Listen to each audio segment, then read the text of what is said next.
15 लाख कोटी रुपयांचा घोटाळा खरंच झालाय का? हा फुगवून दाखवण्याचा जो आकडा आहे विक्रीचा, तो सेबीने किती काढला आहे तर तो 15,15,000 कोटी रुपये एवढा मोठा काढलेला आहे. घोटाळा झालाय म्हणजे काय, तू लोकांना थोडंसं वाचकांना समजावून. याचा प्रत्यक्ष आर्थिक व्यवहार झाला का तर नाही, नाहीये, फक्त कागदोपत्री तेवढा सेल वाढवून दाखवण्यात आला, फुगवून दाखवलेलं थोडक्यात. फुगून दाखवलेला विक्री. आणि गंमत अशी झाली की पूर्वी 1,000 रुपयापर्यंत गेलेला हा शेअर आज काल अखेर जेव्हा त्याला लोअर सर्किट लागलं ही बातमी आल्यानंतर, तेव्हा 104 रुपयावर होता. सर्वसामान्य जे काही शेअर मार्केटमध्ये पैसे गुंतवणार त्यांची फसवणूक झालीच ना, नुकसान 900 रुपये पर शेअर त्यांचं नुकसान झालं. आतापर्यंत भारतातला सगळ्यात मोठा घोटाळा असं त्याचं वर्णन पण झालेलं आहे. करेक्ट. आणि हर्षद मेहताच्या घोटाळ्याशी याची तुलना करतात. हो, ती सरासरी चूक आहे, अगदी ब्लंट मिस्टेक आहे. याच्यावरती कारवाई काय होऊ शकते? नक्की त्याच्यावरती सेबी कारवाई करेल आणि त्यांना जी काही शिक्षा कायद्याप्रमाणे मिळायला पाहिजे ती नक्की मिळेल. तुमचं एक यातले तज्ज्ञ म्हणून काय कारण असू शकतं? काय अशा पद्धतीने कंपनी असं करतात? आता त्यांनी दिलेलं जे कारण आहे ते स्विस कायद्याचा एक घेऊन आधार घेऊन ते म्हणतात, पण ते फार खरं असेल असं मला नाही, कारण आता सगळं जग ट्रान्सपरन्सीकडे चाललंय. अशा याच्यात काय साधारण शिक्षा असते? तुरुंगवासापासून सगळं होऊ शकतं. हर्षद मेहता जो होता त्याला तुरुंगवास झालेलाच होता. घोटाळा झालाय का तर नाही झालेला, पण त्याचं परसेप्शन असं की घोटाळा झालाय. 15,15,000चा नाही झाला. नाही, तो आकडा काही असेल, तो काहीतरी घोटाळा झाला हे तर परसेप्शन. काय होतं, भारतामध्ये आजपर्यंत न झालेला रेकॉर्ड 15,15,000 कोटी रुपयाचा घोटाळा असं जेव्हा सांगितलं जातं तेव्हा वाईट वाटतं, कारण ही फॅक्ट नाही आहे ना. आर्थिक घोटाळ्याच्या संदर्भानं जे कायदे आहेत फार कठोर नाही आहेत किंवा फार सक्षम नाहीत असं वाटतं का? कायदा हा मी नेहमी गमतीने म्हणतो गुन्हेगारांसाठी बनवला असतो, पण नेमकं गुन्हेगारांनाच कायद्यातल्या पळवाटा माहिती असतात आणि गुन्हेगार सुटतात आणि सामान्य माणूस अडकतो. आपल्याकडच्या न्यायव्यवस्थेतला विलंब हा जो आहे ना, हा सगळ्यात वाईट आहे.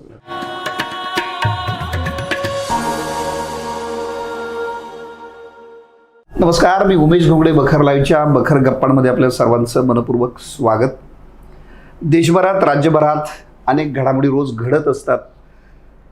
अमेरिका इराणचं युद्ध असेल किंवा एकूण देशातलं जे राजकारण आहे, महाराष्ट्रातल्या विधान परिषदेच्या निवडणुका आहेत, रोज नवं घडत असतं. आणि त्यातही शेअर मार्केटच्या बाजारामध्ये एकूण जो हाहाकार माजला एका गोष्टीमुळे, एका घटनेमुळं, एका बातमीमुळं, ती बातमी म्हणजे राजेश एक्सपोर्ट्स या कंपनीनं केलेला कथित 15 लाख कोटी रुपयांचा घोटाळा.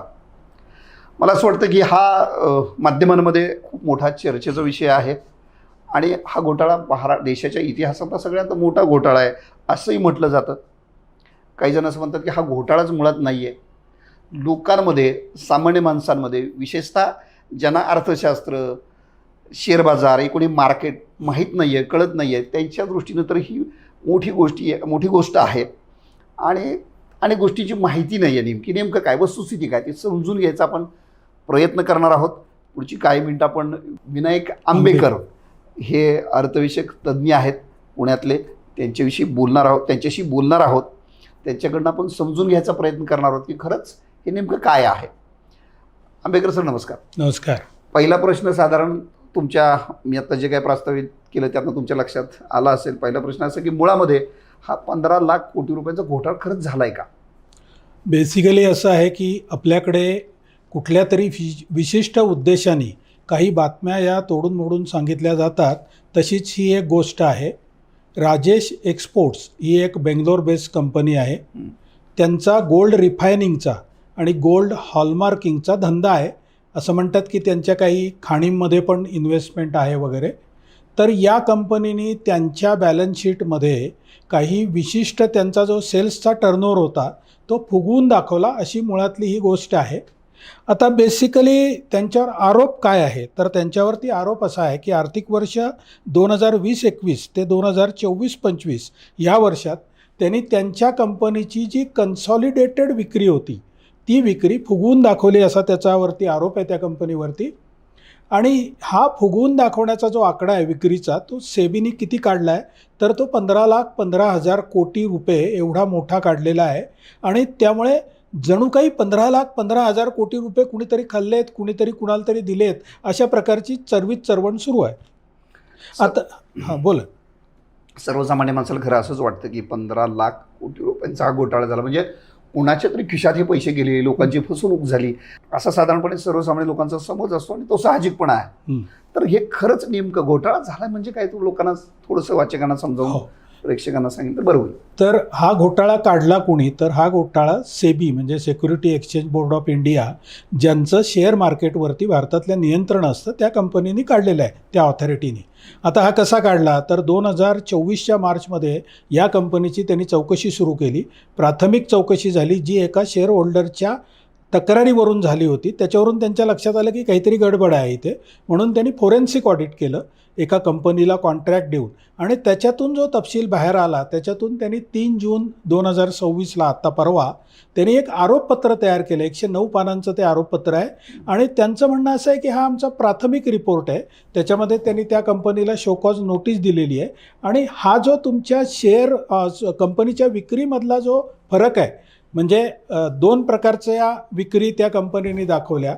एक ही कंपनी जी आहे ती बेंगलोर बेस्ड आहे, त्याच्यानंतर त्यांची एक ब्रँच सिंगापूरला आहे, एक ब्रँच त्यांची स्वित्झर्लंडला आहे आणि त्यांचा गोल्ड रिफायनिंगचा मोठा व्यवसाय आहे. तर त्यांनी काय केलं की 2 प्रकारची बॅलन्स शीट तयार केली. आता समजा स्वित्झर्लंडमध्ये त्यांचे मोठे व्यवहार होतात, तर त्या कंपनीचं त्यांनी एक स्टँड अलोन बॅलन्स शीट तयार केलं आणि ती कंपनी ही सबसिडियरी आहे, उपकंपनी आहे या मूळ कंपनीची, राजेश एक्सपोर्ट या कंपनीची. त्यामुळे राजेश एक्सपोर्टचं एक कन्सॉलिडेटेड बॅलन्स शीट केलं, ज्याच्यामध्ये त्यांच्या सगळ्या उपकंपन्यांचं टर्नओव्हर त्याच्यामध्ये इन्क्लूड झाला. तर गंमत अशी झाली की त्या सेबीचे जे लक्षात आलं त्याच्यामध्ये असं झालं की 24-25मध्ये या राजेश एक्सपोर्ट इंडियातली जी कंपनी आहे त्याचा कन्सॉलिडेटेड टर्नओव्हर जो आहे तो त्यांनी दाखवला होता 4,23,000 कोटी रुपये एका वर्षाचा टर्नओव्हर, सेल्स विक्री, त्याला इन्कम असंही म्हणतात. तर हे दाखवलं होतं 4,23,000 कोटी रुपये. आणि भारतातली जी कंपनी आहे तिथे आता जवळपास व्यवहार फारसे होतच नाहीत, म्हणजे भारतातल्या कंपनीमध्ये मेजॉरिटी त्यांचे ट्रान्झॅक्शन सगळी स्वित्झर्लंडमधून आणि बाहेरूनच चालतात. तर त्यांनी भारतातल्या कंपनीचं स्टँड अलोन बॅलन्स शीट जे केलं त्याच्यामध्ये त्यांनी भारतातल्या कंपनीचा टर्नओव्हर दाखवला 7,027 कोटी रुपये आणि त्या स्वित्झर्लंडमधल्या कंपनीचं जे बॅलन्स शीट केलं त्याचा साधारण 700 कोटीच्या आसपास दाखवला. त्यामुळे सेबीने त्यांना प्रश्न असा बेसिकली विचारला की या तिन्ही कंपन्यांचा, 4ही कंपन्यांचं मिळून तुमचा टर्नओव्हर जर 4,23,000 कोटी आहे, तर मग यांचा स्टँड अलोन टर्नओव्हर हा एवढा कमी काय? मग हे वरतीच्या फिगर ज्या जास्तीच्या आहेत त्या कुठून आणल्या? तर सेबीच्या म्हणण्याप्रमाणे हा इन्फ्लेटेड सेल्स आहे, म्हणजे वाढवून दाखवलेली विक्री आहे. आता ह्याच्यात मूळ प्रश्नाकडे जर आपण आलो की ह्याच्यात घोटाळा काय झाला, वाढीव एखाद्या माणसाने विक्री दाखवली तर त्यांनी काय होऊ शकतं, ते पैसे काही कुणाच्याही बँकेत जात नाहीत, कुणाच्या बँकेतून बाहेर येत नाहीत. यामुळे ह्याच्यामधला 4,23,000 किंवा एकंदर जे 15,00,000 कोटी रुपये आहेत याचा प्रत्यक्ष आर्थिक व्यवहार झाला का, तर नाही. फक्त कागदोपत्री तेवढा सेल वाढवून दाखवण्यात आला, फुगवून दाखवलेला विक्री. आता ह्याचा तोटा काय होऊ शकतो, तर सर्वसामान्य, आता ही लिस्टेड कंपनी आहे, म्हणजे आपल्या स्टॉक मार्केटमध्ये लिस्टेड कंपनी आहे. साधारणतः आमच्यासारखे गुंतवणूकदार जे असतात ते कंपनीचं बॅलन्स शीट पाहतात आणि त्याच्याप्रमाणे कंपनीत गुंतवणूक करतात. तर या कंपनीचा सेल्स हा कायम 3 लाख कोटी, 4 लाख कोटी, यावर्षीचा तर 26चा 7 लाख कोटी, एवढा मोठा सेल आहे. चला ही कंपनी चांगली आहे, आपण गुंतवू याच्यामध्ये. आणि गंमत अशी झाली की पूर्वी 1,000 रुपयापर्यंत गेलेला हा शेअर आज काल अखेर जेव्हा त्याला लोअर सर्किट लागलं ही बातमी आल्यानंतर, तेव्हा 104 रुपयावर होता.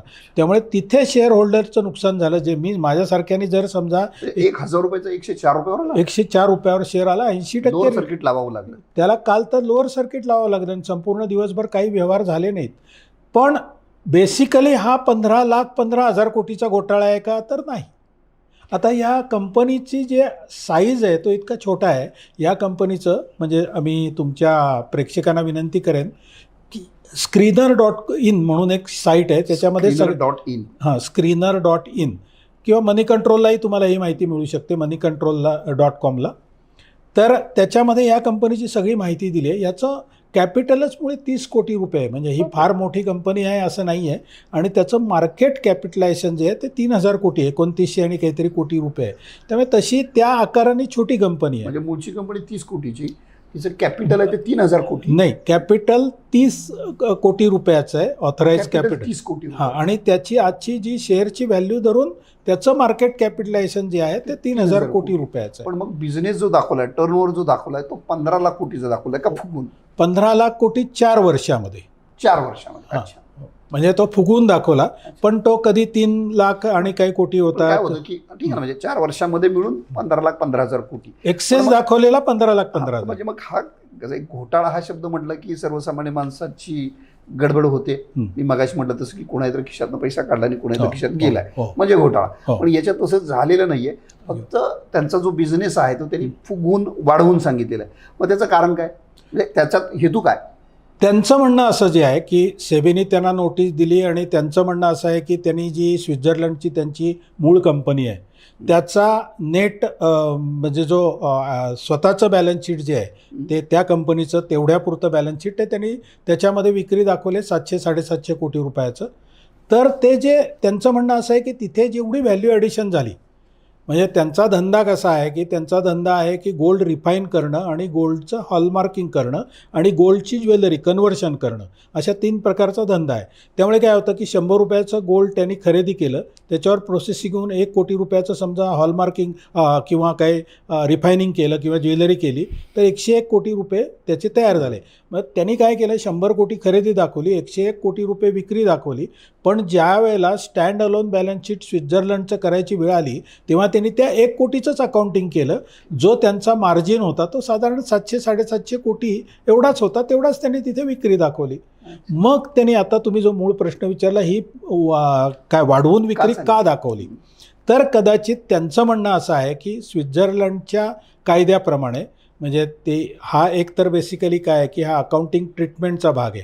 म्हणजे 100 रुपयाचं सोनं खरेदी करून 101 कोटी रुपयाची विक्री केली तर तुम्ही 100 रुपये आणि 101 कोटी रुपये, 100 खरेदीला 101 कोटी रुपयाला दाखवा किंवा सरळ तुम्ही P&L अकाउंटला तुमच्या 1 कोटीचं व्हॅल्यू ॲडिशन दाखवा.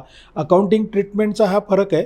त्यांच्या म्हणण्याप्रमाणे स्वित्झर्लंडच्या कायद्याप्रमाणे, तिथला एक कायदाही त्यांनी कोट केलेला आहे, त्याचं नाव आहे Swiss federal act on data protection. त्याप्रमाणे ह्याच्यामधलं जे काही कारण आहे ते त्यांना डिक्लेअर करता येत नाही भारतामध्ये, असं त्यांनी सेबीला लेखी उत्तर दिलेलं आहे. अच्छा. पण मग हा जो एकूण जो घोटाळा आहे या घोटाळ्याचा म्हणजे प्रत्यक्ष जरी मी मगाशी म्हटलं तसं कोणाच्या खिशातून कोणाच्या खिशात पैसे गेलेले नसले तरी हा त्यांनी फुगून जो काय विक्री दाखवलेली आहे त्याचा परिणाम इनडायरेक्टली मार्केटवरती झाला. तुमच्यासारखे माझ्यासारखे सर्वसामान्य जे काही शेअर मार्केटमध्ये पैसे गुंतवणार त्यांची फसवणूक झालीच ना. शेअर मार्केटच्या त्यांच्या कंपनीत ज्या लोकांनी गुंतवले त्यांची फसवणूक झाली. त्यांना खोटी माहिती दिली गेली आणि त्यांनी त्या माहितीला भुलून त्यांनी जर शेअर खरेदी केला असेल तर त्या शेअरच्या घसरलेल्या किमतीमुळे त्यांचा लॉस झाला. अच्छा. ज्यांनी या दरम्यानच्या 4 वर्षामध्ये शेअर खरेदी केले, राजेश एक्सपोर्टचे शेअर घेतले असतील, जो की जवळजवळ 1,000 पर्यंत गेला होता, ते प्रचंड नुकसान 900 रुपये पर शेअर त्यांचं नुकसान झालं. त्यामुळे त्यांचं नुकसान झालं ह्याच्यात काही प्रश्नच नाही. फक्त आता ह्याच्यामधला मुद्दा कसा आहे की आपल्याला माहिती देताना जे दिलं जातं की 15,15,000 कोटींचा घोटाळा हा कागदोपत्री आहे. त्याचा मुळात असं असल्यामुळेच मी तुम्हाला बोलवलं की काय वस्तुस्थिती आपण बघूया, प्रेक्षकांसाठी फार महत्त्वाचं. कारण सर्वसामान्य माणसाला घोटाळा म्हटलं की आणि याचं वर्णन बघा, तुम्ही ऐकलं असेल की आतापर्यंत भारतातला सगळ्यात मोठा घोटाळा असं त्याचं वर्णन पण झालेलं आहे. करेक्ट. आणि हर्षद मेहताच्या घोटाळ्याशी याची तुलना करतात, ती सरासरी चूक आहे, अगदी ब्लंट मिस्टेक आहे. कारण हर्षद मेहतानी वेगवेगळ्या प्रकारे स्टॉक मार्केटमध्ये रिगिंग करून प्राइस मॅनिप्युलेशन केलं होतं आणि प्रचंड नफा कमवला. मी अजून एक घोटाळा तुम्हाला सांगतो, म्हणजे या विषयाशी त्याचा संबंध आला कारण LIC नावाच्या संस्थेशी हा घोटाळा जोडला गेला. तर त्या LICच्या नावाने हिंडनबर्ग रिपोर्टच्या वेळेला पुन्हा एकदा LICचं नाव आलं होतं. आणि त्या हिंडनबर्ग रिपोर्टची गोष्ट अशी आहे गमतीची की हिंडनबर्ग हा एक शॉर्ट सेलर होता. पुढे तर अशी मोसादच्या माध्यमातून अशी माहिती मिळाली की भारतातल्या एका LOPनी, विरोधी पक्ष नेत्यांनी हिंडनबर्गला हाताशी धरून तो रिपोर्ट तयार केला आणि विशिष्ट वेळेला तो रिपोर्ट पब्लिश झाला. पब्लिश झाल्याच्या दुसऱ्या दिवशी पार्लमेंटमध्ये मोठा आरडाओरडा झाला आणि अडाणी ग्रुपच्या कंपन्यांचे सगळे शेअर्स पडले. बरोबर. शॉर्ट सेलिंग हा काय प्रकार आहे? तर शॉर्ट सेलिंगमध्ये त्या हिंडनबर्ग कंपनीने काय केलं असेल तर त्यांनी आधीच शेअर, त्यांना माहिती आहे की आपण उद्या रिपोर्ट पब्लिश होईल, परवा राजकीय नेते त्याच्यामध्ये हात घालतील आणि सगळ्यांना घाबरवून सोडतील आणि मग शेअरची प्राईस एकदम कोसळेल. त्यांनी आदल्या दिवशी त्या कंपनीचे शेअर विकून टाकले आणि ते विकलेले शेअर आपल्याकडे नसताना, याला शॉर्ट सेलिंग असं म्हणतात, त्या शेअरची बातमी फुटली, चर्चा झाली, शेअर होल्डरनी घाईघाईनी त्यांचे अडाणी ग्रुपचे सगळे शेअर विकले लॉसमध्ये आणि मग त्यांनी ते खरेदी करून ते मेकअप केले आणि त्याच्यामध्ये त्यांना भरपूर नफा मिळाला त्याच्यामध्ये शॉर्ट सेलिंगमध्ये. तसंच आता इथे पुन्हा LICचं नाव आहे. आता LICची गुंतवणूक 10% असं म्हणतात, काय खरं वस्तू? कंपनीच्या शेअर जे आहेत सगळे त्यातली 10% म्हणजे LICच्या मूळ गुंतवणुकीच्या 10% अजिबात नाही. आणि LIC ही किती मोठी गुंतवणूकदार आहे तर तुम्हाला मी सांगू इच्छितो की LIC ही भारतातला लार्जेस्ट इन्स्टिट्यूशनल इन्व्हेस्टर आहे. LIC ही त्यांची एकंदर गुंतवणूक शेअरमधली किती आहे तर 11,40,000 कोटी रुपयांची आहे आणि ही 320 लिस्टेड कंपन्यांमध्ये त्यातली ही एक कंपनी आहे. आता या कंपनीचा मुळात LICची वेगवेगळ्या कंपन्यांमधली जी गुंतवणूक आहे हो ती किती? तुम्ही म्हटलं 11,40,000 कोटी रुपये. अशी 300 कंपन्यांमध्ये आहे. 320 कंपन्यांमध्ये त्यातली ही एक कंपनी आहे. त्यातली ही एक छोटीशी कंपनी आहे. कारण LICच्या गुंतवणुकीचे आकडे जर ऐकले आजचे तर ITCमध्ये 82,000 कोटी रुपयांची गुंतवणूक आहे, HDFC बँकेत 68,000 कोटी रुपयांची गुंतवणूक आहे, L&Tमध्ये 64,000 कोटी रुपयांची गुंतवणूक आहे, स्टेट बँकेत 66,000 कोटी रुपयांची गुंतवणूक आहे. LIC ही गव्हर्नमेंटची असल्यामुळे कुठल्याही नवीन कंपनीचं, उदाहरणार्थ ॲक्सिस बँक आहे त्याच्यामध्ये त्यांची गुंतवणूक आहे, IDBIमध्ये आहे. तर या कंपनीचं मुळात भागभांडवलच मुळे 30 कोटी रुपये, त्यातले 10.8 म्हणजे 3.24% हे शेअरची मूळ व्हॅल्यू. पण समजा LICने 300 रुपयांनी जरी शेअर घेतला असा तरी 900 ते 1000 कोटी रुपयाच्या वरती LICची ह्याच्यात गुंतवणूक नाही. दुसरं महत्त्वाचं, LICला ह्या कंपनीमुळे प्रचंड लॉस होणार आहे आणि तुमचा इन्शुरन्सच्या पैशाचं काय होणार असा जो एक भ्रामक समज सगळीकडे पसरवला जातोय तो किती खोटा आहे मी तुम्हाला सांगतो.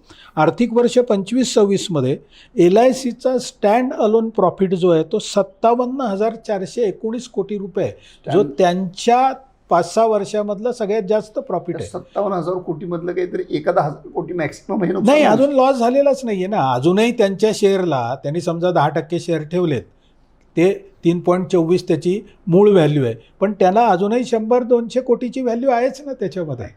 त्यामुळे LICचा लॉस झाला ही गोष्ट खोटी आहे. म्हणजे फार मोठा लॉस झाला ही गोष्ट खोटी आहे. अजिबात खोटी, अजिबात खोटी आहे. आणि पोर्टफोलिओ मॅनेजमेंट जेव्हा एखादी मोठी कंपनी करते, मोठा गुंतवणूकदार करतो, तेव्हा एखादी 320 मधल्या एका कंपनीमध्ये किंवा 5-10 कंपन्यांमध्ये त्यांचं हे चुकू शकतं.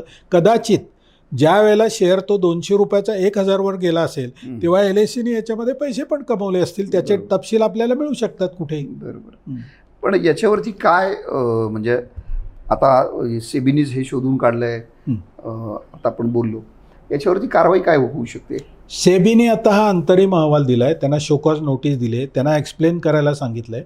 आता ह्या कंपनीविषयी थोडंसं बोलायचं झालं तर राजेश मेहता जे आहेत ते थोडेसे, मी आज त्यांचे 5-6 इंटरव्ह्यू पाहिले तर ते थोडेसे ओल्ड टाईप ऑफ बिझनेस पण असतात की जे स्वतःच्या, कारण खरंच त्यांना भारताचा गोल्ड किंग म्हणून म्हटलं जायचं आजपर्यंत. तर या गोल्ड किंगच्या माइन्स आहेत, अमुक आहे, त्यामुळे ते थोडेसे केअरलेस आणि शिस्त न पाळणारे असे असावेत. कारण त्यांनी आपल्याला लिस्टेड कंपनी आपण केल्यानंतर जी आपल्यावर बंधनं असतात ती बंधनं पाळलेली काही दिसत नाही आहेत आणि नक्की त्याच्यावरती सेबी कारवाई करेल आणि त्यांना जी काही शिक्षा कायद्याप्रमाणे मिळायला पाहिजे ती नक्की मिळेल. त्यामुळे त्यांची बाजू घेण्याचं काहीच कारण नाही. आणि त्यांचं थोडंसं बोलणं आजचं जे होतं, कुठल्याही चॅनलनी त्यांना 10-10 वेळा प्रश्न विचारल्यानंतर ते कुणालाही हा जो 15,15,000चा फरक आहे तो काय येतो याच्यावर ठोस उत्तर देत नव्हते. त्यामुळे सेबीचंही म्हणणं असंच आहे की त्याने आम्हाला उत्तर दिली नाही. त्यानंतर जे फॉरेन्सिक ऑडिटर होते त्या कंपनीचंही म्हणणं असं आहे की आम्ही 10 वेळा मागून त्याने आम्हाला उडवाउडवीची उत्तरं दिलेली आहेत. त्यामुळे काय त्यांचं गौड बंगाल असेल, कारण सोन्याचे एकंदर व्यवहार हे थोडेसे गौड बंगालीचे असतातच. पण मग काय त्यांनी सेबीलाही सांगितलं नाही, त्या एजन्सीलाही सांगितलं नाही, मुलाखतींमध्ये पण सांगितलं नाही. तुमचं एक यातले तज्ज्ञ म्हणून काय कारण असू शकतं? काय अशा पद्धतीने कंपनी असं करतात?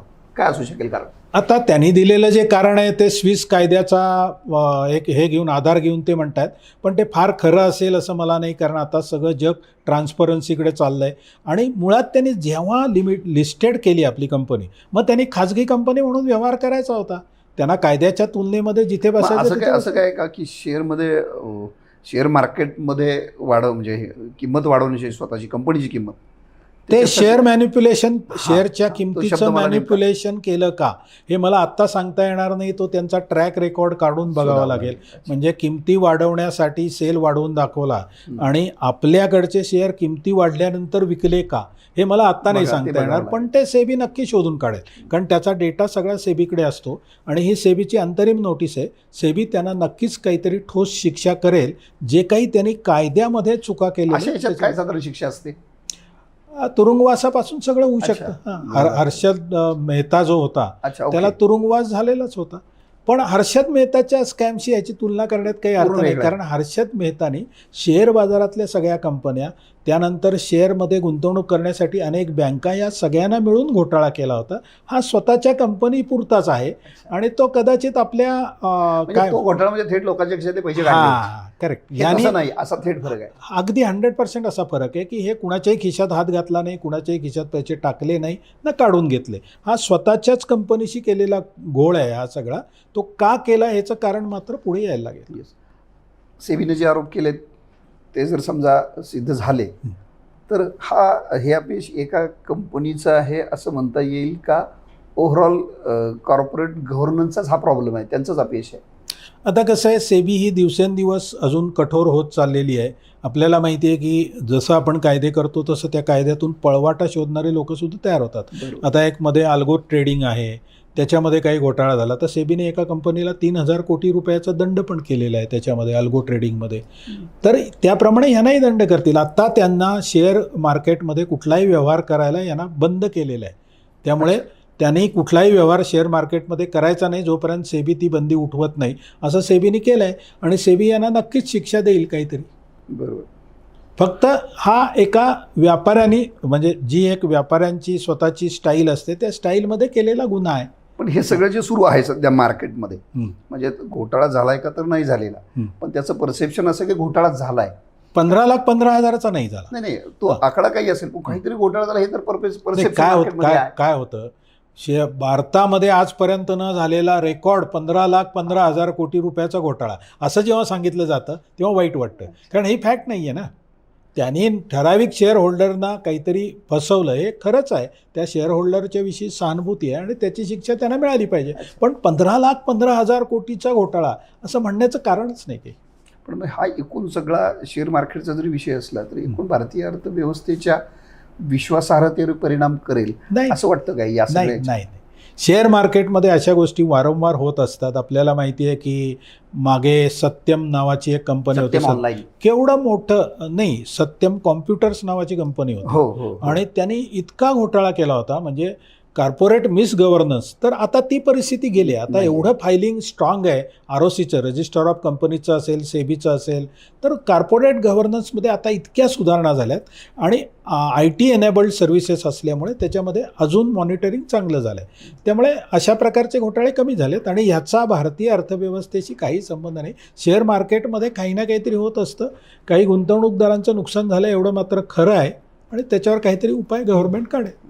एक शेवटचा प्रश्न आहे, भारतीयातले एकूण जे अर्थविषयक म्हणजे आर्थिक घोटाळ्यांच्या संदर्भानं जे कायदे आहेत ते कायदे फार कठोर नाही आहेत किंवा फार सक्षम नाहीत असं वाटतं का?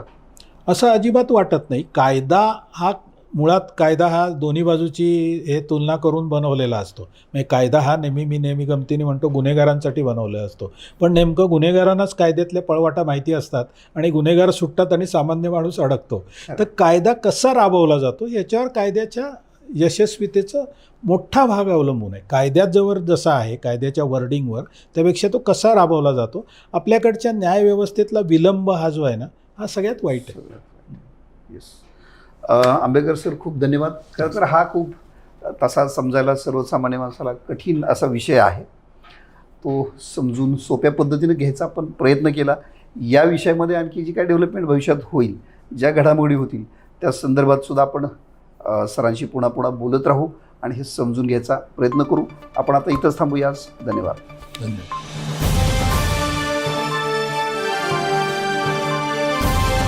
समाजकारण, प्रशासन आणि राजकारणातल्या अचूक विश्लेषणासाठी बखर लाईव्हच्या सोशल मीडिया प्लॅटफॉर्म्सना लाईक, फॉलो आणि सबस्क्राईब करा.